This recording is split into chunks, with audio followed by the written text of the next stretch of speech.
Welcome to the one academy. Next question देखते हैं। यह है राष्ट्रीय गरिमा अभियान के बारे में।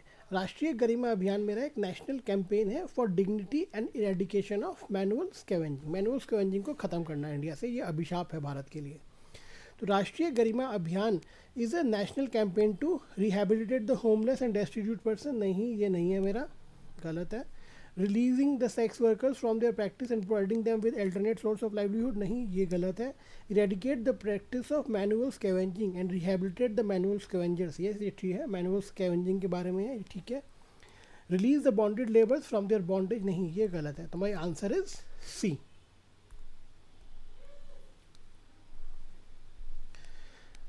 नेक्स्ट क्वेश्चन देखते हैं। With reference to the cultural history of medieval India consider the following statement. ये सिद्धार्थ और सित्तर्स और लिंगायत के बारे में बता रहा है। अब ये सिद्धार्थ कौन होते हैं? ये सिद्धार्थ थे, ये आइडियल वर्शिप को नहीं फॉलो करते थे। They refuse to allow themselves to be carried away by ideal worship.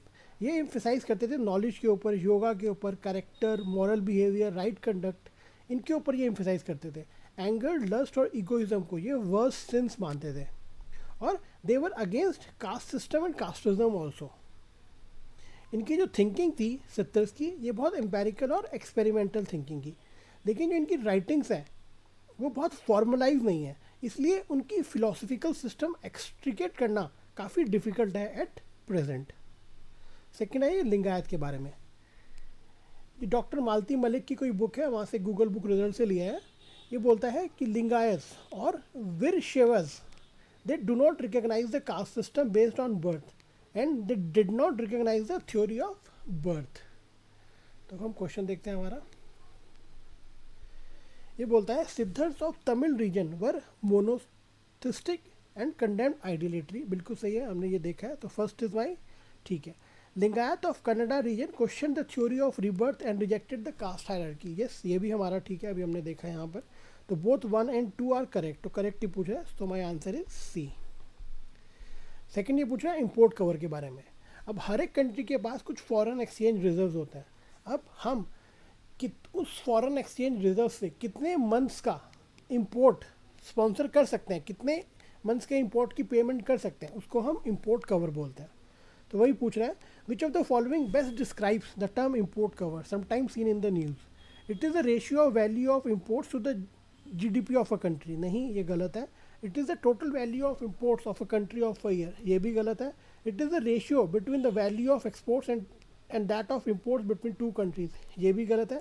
It is the theory of months, it is the number of months of imports that could be paid for by the countries international reserve. Yes, ये ठीक है, माई answer is D. Next देखते हैं, ये communities है और उसके किस कंट्री के साथ उसका अफेयर है वो देख रहे हैं। अब पहला है ये कर्ड। कर्ड जो होता है ये Turkey, Iraq, Syria, Iran, Armenia, इसके बॉर्डर पे रहते हैं। ये एक लार्जेस्ट एथनिक ग्रुप है in the middle east region. They have never obtain any permanent nation. इनका कोई परमानेंट नेशन स्टेट नहीं है। तो कर्ड बांग्लादेश से रिलेटेड नहीं है। ये मेरा Turkey, Iraq, Syria, Iran, Armenia से रिलेटेड है। मदेशी मेरा नेपाल में, हम लोग को जानते हैं, काफ़ी टाइम से न्यूज़ में है। रोहिंग्या भी पिछले साल न्यूज़ में थे म्यांमार में। तो 2 and 3 मेरा ठीक है, 1 गलत है। So my answer is C, correctly match पूछ रहा है वो। नेक्स्ट क्वेश्चन आ रहा है organisation for the prohibition of chemical weapons, OPCW। अब हमारा एक कन्वेंशन है केमिकल वेपन्स कन्वेंशन, उसकी इम्प्लीमेंटिंग बॉडी ये OPCW है, organisation for the prohibition of chemical weapons. ये जो कन्वेंशन था मेरा, ये 1997 में एनफोर्स हुआ था, ठीक है। और इसके अंदर कितने हैं, 192 मेंबर स्टेट हैं OPCW में। अब they are working together to achieve a world free of chemical weapons. Chemical weapons को ख़त्म करना है। ये किस लिए काम कर रहे हैं? They are preventing chemistry from ever again being used in warfare, thereby strengthening international security. वो केमिकल्स को वारफेयर में यूज़ होने नहीं दे रहे, इसलिए वो इंटरनेशनल सिक्योरिटी को भी स्ट्रेंथन कर रहे हैं। अब इनका कुछ काम है, 4 की प्रोविजंस हैं इस कन्वेंशन के अंदर। पहला है destroying all existing chemical weapons under the international verification by the OPCW। जितने केमिकल वेपन्स हैं उनको ख़त्म करना है इंटरनेशनल वेरिफिकेशन के अंदर। सेकंड है monitoring chemical industry to prevent new weapons from re-emerging. Chemical industry को मॉनिटर करेगी कि मेरे नए वेपन्स ना बने। Providing assistance and protection to state parties against chemical threats fostering international cooperation to strengthen implementation of the convention and promote the peaceful use of chemistry. तो question देखते हैं क्या है, ये पूछ रहे हैं with reference to OPCW consider the following statement. It is an organisation of European Union in working relation with NATO and WHO. नहीं, ये गलत है. इट monitors chemical industry to prevent new weapons from emerging. बिल्कुल ठीक है, ये देखा हमने, monitoring chemical emergency. It provide assistance and protection to states parties against chemical weapon threats. Yes, ये भी हमने देखा यहाँ पर.